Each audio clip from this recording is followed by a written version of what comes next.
Dito pa lang tayo pero kita mo na yung bundok. Mas green siya ngayon. Dahil nga, yun, umuulan. At may mga kon dun. Sea of clouds pa dun. Tara kain with this view. Lang. Ayun, merong dumadaan na motor dun. Oh, sige mo, umuuga-uga. Kung gusto nyo ng quick escape from the city, ito ang video para sa inyo. Tayo ngayon ay pupunta sa Paracelis Mountain Province. Medyo apat alas 6 ay nandun na tayo. Pero ang oras na ay 5:53.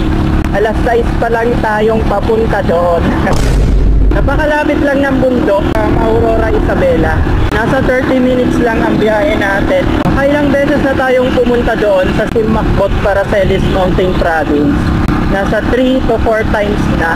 Pero ito pa lang ang pinakamaaga nating pagpunta doon. Usually ang punta natin doon pag nag-quick escape tayo ay nasa 9 or 10 a.m. Ngayon ay 6 a.m.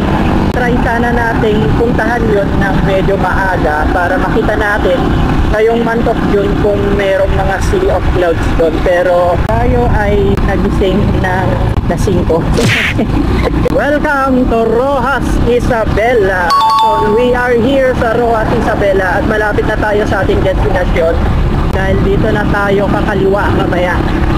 And it's already 6:04, so wala pang 15 minutes or nasa 15 minutes lang ang biyahe natin papunta dito sa Rojas Isabela. At kakaliwa na tayo dyan, malapit na. So we are here mga chong. Ito ang sinasabi kong papunta doon.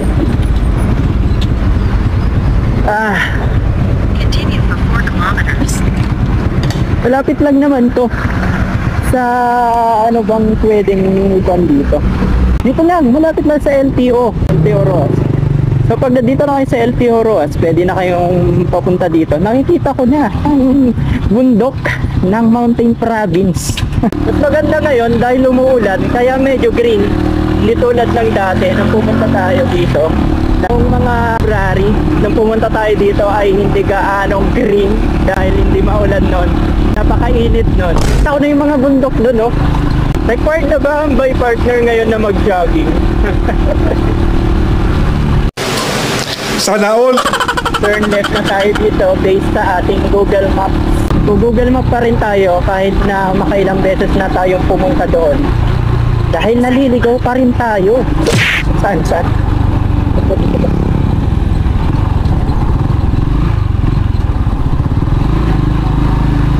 Hindi natin makabisado ang daan, kaya nag-Google Map pa rin tayo. At nandito na tayo ngayon sa Simimbaan, Rojas Isabela.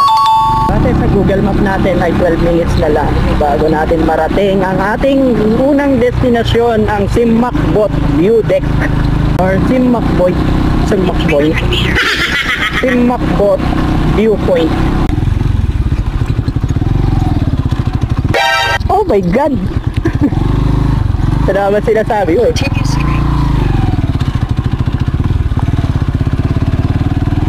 Dito kasi lubak na yan. Kaya ina-expect ko na meron ganon yung nadaanan nating mga lawa-lawa. Huwag kayo iyak! Eto na yung sinasabi ko mga chong. Oh my God! Hindi natin alam kung gaano kalalim yan eh. Paano kung gaano malalim to? Lawa. Tadaan! Sa wakas! Ayun lang naman yung portion na mayroong lawa. Tapos dito na ay puro sementado naman na dito. Dito na tayo ngayon sa kapundukan mga master. Welcome to Mountain Province. Pati ba sa pagbabike, required rin ang bike partner. Gunggong! Barinig kita sa mukha eh! Sa tresero, umakyat ng tresero tukwan natin, oh. Motor natin, oh. 6:23 in the morning. Dito na tayo ngayon. First point natin, dito sa Simakbot Viewpoint. Makbot, 100 Hills. Ano, Nat? Yun yung barangay niya, kuya. So kaya yan rin yung profile ko dun. Apo. So we are here now sa unang checkpoint natin or unang point natin, ang Simakbot View Deck. Meron lang ditong entrance na 30 pesos lang naman. Mag-stairs pa tayo ng mga ilan pa naman bago natin marating yung tuktok nito. So let's G. Kung nakikita ko na yun, hindi ko alam kung kita sa camera natin, nakawide naman tayo, pero nakakailang steps pa lang tayo pero pagod na. Dito pa lang tayo pero kita mo na yung bundok, mas green siya ngayon dahil nga yun, muulan at may mga kondon, sea of clouds pa dun. So we are here sa Simakbot View Deck. Ganito pala ang loob nito. Good morning, Paracelis Mountain Parabin. Sabihin mo pa ng kape, di ba? Punta tayo doon kasi doon maraming tao. Ganda doon. Nag-green siya ngayon, di tulad ng February. Nang pumunta tayo dito ng February, ay hindi ganito kausbong yung mga damo. Dahil medyo mainit nun. Pero ngayon June, medyo umuulan na rin kasi. Pero mas maganda siguro pumunta dito, sinabi ko nga, bare months.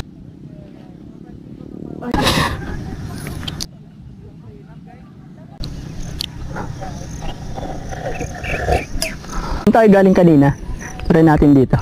Meron pa tayong natitirang kape. Dito naman tayo magkakape. Konting pagkakamali mo lang dito, malalaglag ka na dyan sa bangin. Dito tayo doon, kita nyo doon. Tara doon. Ngayon lang tayo gumala dito sa viewpoint nang medyo malayo na sa view deck. Good morning, Mountain Province. Tara, kape. Ito ang magandang magkape, mga gar. Ito ang magandang spot para magkape.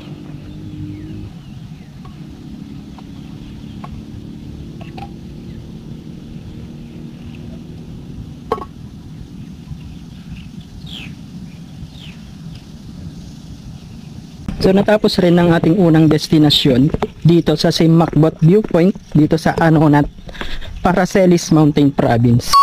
Magbe-breakfast ride naman tayo ngayon sa Yalida. So tapos na tayo dito ngayon sa Simakbot.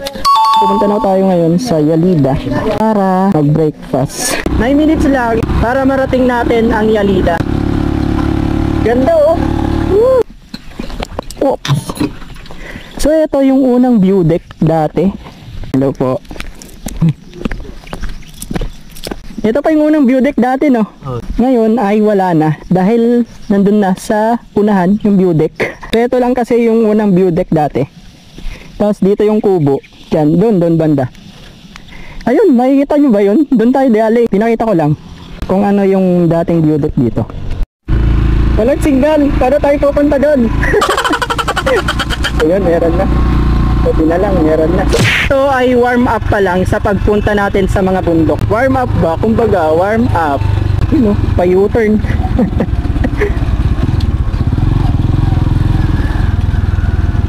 Road widening rin sila dito. Yung mga tipak lang ng bato, mabagsak rin pala yung mga bato dito. Ingat-ingat lang rin kapag ganitong maulan. Isang minuto na lang at mararating na natin ang Yalida Adventure. Dito na tayo sa ating pangalawang destinasyon. Dito na tayo kakain ngayon. We are here sa pangalawang destinasyon natin, ang Yalida Farms and Adventure. So hindi pwedeng food dito. We are here sa pangalawang destinasyon natin, ang Yalida Adventure. You know, walang kung makikita. Dito na tayo. Meron na rin dyan. Dati parang wala pa dyan nung pumunta tayo dito. Pangalawang beses na natin pumunta dito. And yan, tignan nyo naman kung gaano kaganda dito sa Yalida Farms and Adventure. Yalida Adventure. Tara, pasok tayo. Ito yung mga menu nila. Tsaka isang pan. May silog nandito. Hot coffee chocolate. Habang naghihintay tayo ng ating in-order na pagkain, pag-alam muna tayo dito sa Yalida. Try natin sa baba kung anong pang makikita dito sa baba.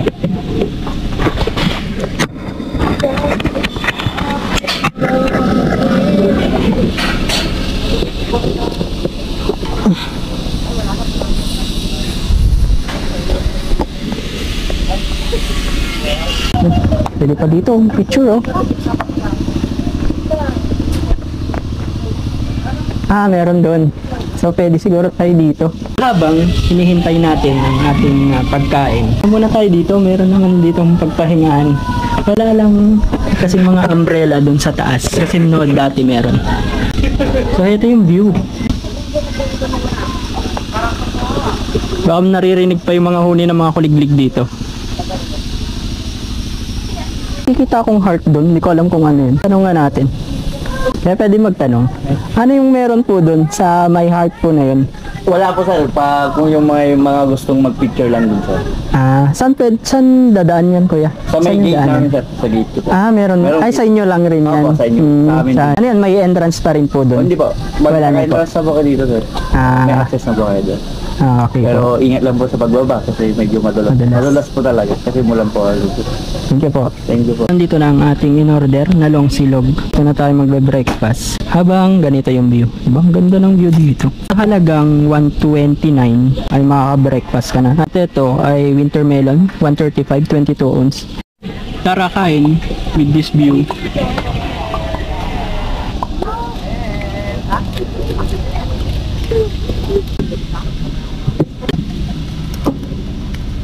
So, tapos na tayong breakfast. Punta lang muna tayo dun sa baba. Tambay lang muna tayo dito saglit habang umiinom nito. Tapos ganito yung view natin. Ang ganda.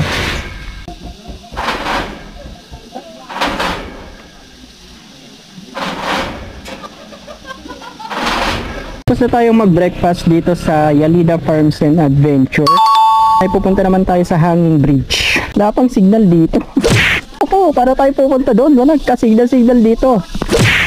Oras na 9:03 at pupunta na tayo sa ating pangatlong destinasyon, ang Palitod Hanging Bridge, na matatagpuan rin dito sa Paracelis Mountain Province. Yun na oh. Taas lang natin yung motor natin tapos punta tayo doon. Yun oh. Ganda, di ba? Solid. Dito na tayo ngayon sa Barangay Palitod, dito sa Mountain Province. Ganda oh. What a nice view. Aginayad, lugar kanayon ti aksidente, agmaneo sinasi anad. Ilocano ako pero pag magbasa ako ng Ilocano, nabubulol ako. Hindi natin kabisado ang daan dito, kaya yung patakbo lang natin is nasa 30 to 40 lang. Kasi mahirap na.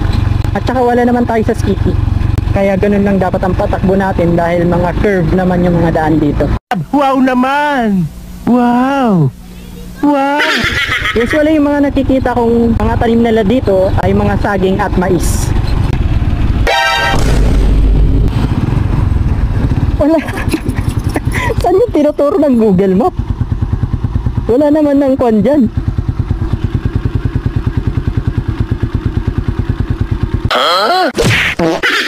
Parang wala namang daanan dyan. Eh, saan po dito yung Palitod na Hanging Bridge? Ay, doon, diretso lang. Diretso lang po dito. Ano mo yun? Ah, oo, yun po. Ah, yun na pala. Sige po, thank you po. Turo ng Google Map natin ang hindi madadaanan ng motor. Much later. Na lang.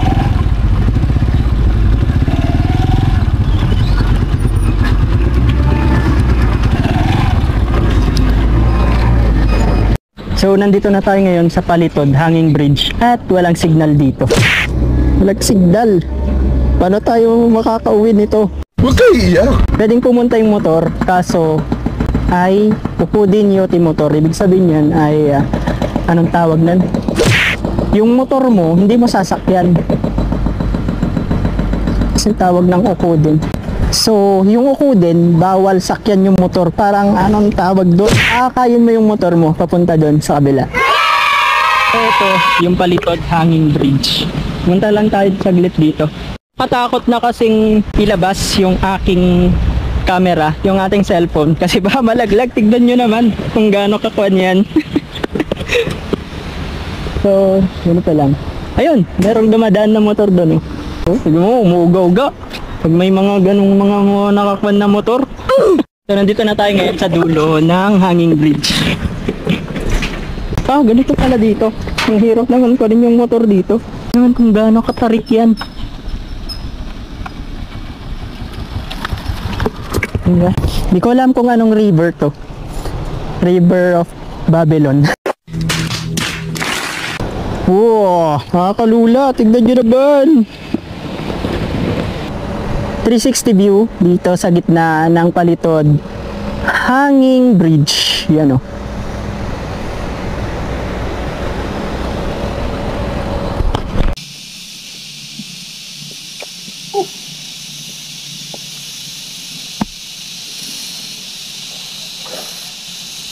So dito na nagtatapos ang ating expedition dito sa Mountain Province, sa Paraceles Mountain Province. Don't forget to like, share, and follow.